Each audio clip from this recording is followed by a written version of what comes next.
mahasiswa STKIP Kusumanegara ingin mempresentasikan tentang Ajas Filsafat Olahraga dari kami Prodi Olahraga dengan dosen pembimbing kami Pak Diki Bayu Setiawan MPD dengan tema peningkatan kinerja atlet dengan anggota Muhammad Fajar Sodik dan Nasruddin, kemudian ada Muhammad Rafli Mutakin. Oke, baik, di sini kita ada strategi atlet. Di sini ada subjek pertama yang berisikan 6 komponen. Jadi peningkatan kinerja atlet itu melibatkan beberapa strategi seperti latihan yang terstruktur, merencanakan latihan yang sesuai dengan tujuan atlet, fokus pada pengembangan kekuatan, kecepatan, ketahanan, keterampilan teknis. Di sini ada tujuan latihan fokus itu pengembangan kekuatan. Jadi pengembangan kekuatan itu kita fokus ke pengembangannya, kekuatan ototnya, kecepatannya, segala macam itu kita fokuskan ke situ agar atlet ini ketika bertanding ini sesuai dengan yang ditujukan hasil latihan. Kemudian ada yang keduanya itu nutrisi yang tepat. Pastikan atlet mendapatkan asupan nutrisi yang cukup untuk mendukung pertumbuhan otot, pemulihan dan performa yang optimal. Di sini ada pemulihan, mungkin pemulihan itu dari yang cedera, awalnya cedera, dia pemulihan dengan bagus, nutrisinya yang cukup agar bisa bertanding lagi di keesokan kehariannya lagi. Kemudian yang ketiga itu ada istirahat yang cukup. Pemulihan yang tepat sangat penting untuk menghindari kelelahan dan cedera serta memastikan bahwa tubuh atlet siap untuk performa maksimal. Jadi istirahat itu sangat cukup untuk pertandingan. Contoh sepak bola. Esoknya kita akan bertanding, hari ini kita malamnya dari sore pun istirahat yang cukup agar nanti keesokan harinya performa atau staminanya kembali optimal lagi. Kemudian ada yang keempat, analisis performa. Melakukan evaluasi rutin terhadap performa atlet untuk mengidentifikasi area yang perlu ditingkatkan dan mengukur kemajuan dari waktu ke waktu. Ini di sini untuk kita melihat atau mengecek berapa persen atlet peningkatan untuk lombanya ataupun menurun. Jadi semua itu akan dicek sama analisis dari atlet tersebut. Kemudian ada kelima, konsisten. Menjaga konsistensi dalam latihan, nutrisi dan istirahat mencapai peningkatan yang berkelanjutan dalam performa atlet. Di sini ada konsistensi itu dia menjaga daya tubuhnya agar bagus, bugar, sehat, kembali sehat lagi. Kemudian di 6 itu ada dukungan tim. Nah, dukungan tim ini sangat perlu. Dukungan tim, dukungan keluarga itu sangat motivasi untuk para atlet agar. Subjek 2 mengenai meningkatkan kinerja atlet. Meningkatkan kinerja atlet mencakup berbagai hal seperti latihan fisik, nutrisi yang tepat, manajemen stres, pemulihan yang efektif dan pengembangan strategi kompetitif. Namun semakin berkembangnya zaman seperti sekarang yang bisa dibilang semakin canggih dalam segala hal, apalagi untuk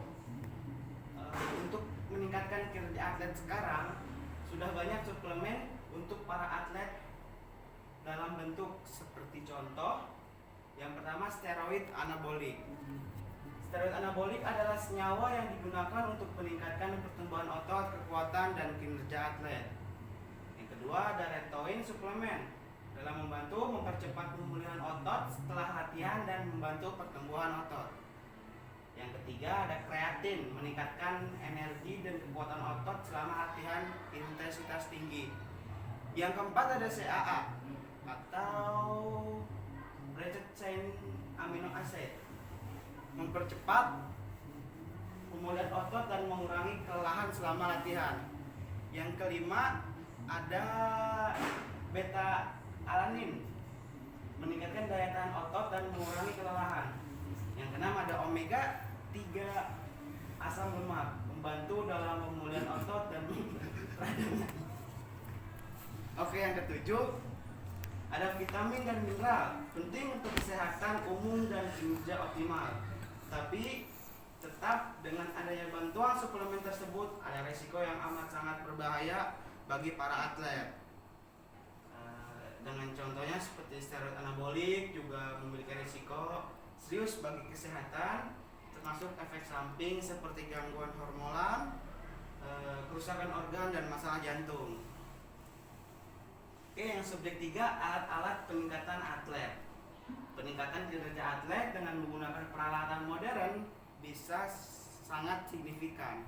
Contohnya pelacak data dalam olahraga seperti GPS, sensor kecepatan, dan teknologi pemantauan kesehatan dapat membantu atlet mengoptimalkan latihan dan memperbaiki teknik dalam secara lebih singkat. Selain itu, peralatan modern seperti sepatu lari yang dirancang khusus atau peralatan pelatihan berbasis VR juga dapat membantu atlet meningkatkan. Oke, melanjutkan slide-slide tadi dari bawakan oleh teman-teman saya membawakan isu atau berita yang berkembang tentang olahraga binaragawan yang bisa dibilang banyak menggunakan obat-obat agar menumbuhkan otot-ototnya menjadi lebih bagus. Nah, salah satunya adalah berita isu tentang Kenny O'Neill. Banyak isu yang berkembang di masyarakat tentang atlet yang menggunakan steroid. Salah satunya adalah Kenny O'Neill, ya. Kemudian dia adalah salah satu atlet binaragawan yang berasal dari Kanada. Dia awalnya karir sangat populer karena bentuk tubuhnya yang sangat-sangat bagus sehingga tak sedikit masyarakat yang mengidolakannya. Namun seiring waktu berjalan, ada kejanggalan pada tubuh seorang atlet tersebut. Ya, beberapa orang memperhatikan perubahan bentuk tubuh yang sangat wajar seperti ini. Ya, ada sebelum dan sesudah. Wajah seperti perut yang tidak six-pack lagi atau tidak berbentuk dalam otot perutnya. Kemudian terlihat bahunya berbeda dengan yang sebelumnya, foto yang sebelah sini, ya. Kemudian bahu lebih lancip dan aneh. Bisa dilihat dari sini, ya, di sini ada bahunya berbeda dengan foto di sampingnya. Masyarakat mencurigai bahwa Kenny O'Neill menggunakan steroid yang membuat ototnya terlihat lebih bagus dengan cara instan. Kemudian itulah yang awal kehancuran dari seorang atlet Kenny O'Neill di binaragawan. Meskipun beberapa kali dia tidak membenarkan isu yang berkembang, pada akhirnya dia sendiri pun mengakui bahwa dirinya memang menggunakan steroid tersebut secara berlebihan pada bahu dan bagian-bagian lain agar ototnya terlihat lebih semakin bagus dan semakin membuat orang kagum padanya. Nah, selanjutnya pelajaran apa yang bisa kita ambil? Sebetulnya penggunaan steroid ini mungkin sudah jadi hal lumrah dalam membentuk otot, juga kemudian membentuk kinerja kekuatan otot juga, ya. Tapi memang apabila digunakan secara berlebihan itu akan membuat tubuh kita juga tidak baik untuk tubuh kita. Nah, pelajaran yang bisa kita ambil dari resiko dari seorang Kenny O'Neill adalah jangan pernah bergantung terhadap suplemen ataupun zat kimia lain, karena mungkin zaman sekarang sudah ada bahan-bahan yang lebih alami, kemudian lebih baik, ya, karena di sini kita menggunakan zat kimia agar mendapatkan kepuasan secara instan. Nah, ini memang zaman sekarang itu inginnya lebih cepat kelihatan proses masa ototnya, padahal mungkin apabila alami membutuhkan waktu yang cukup lama. Memang kalau menggunakan steroid ini mungkin agak lebih cepat, ya. Kemudian terlebih resiko yang dibuat amatlah sangat berbahaya bagi tubuh. Terima kasih presentasi dari kami, semoga bermanfaat dan dapat dipahami dengan jelas.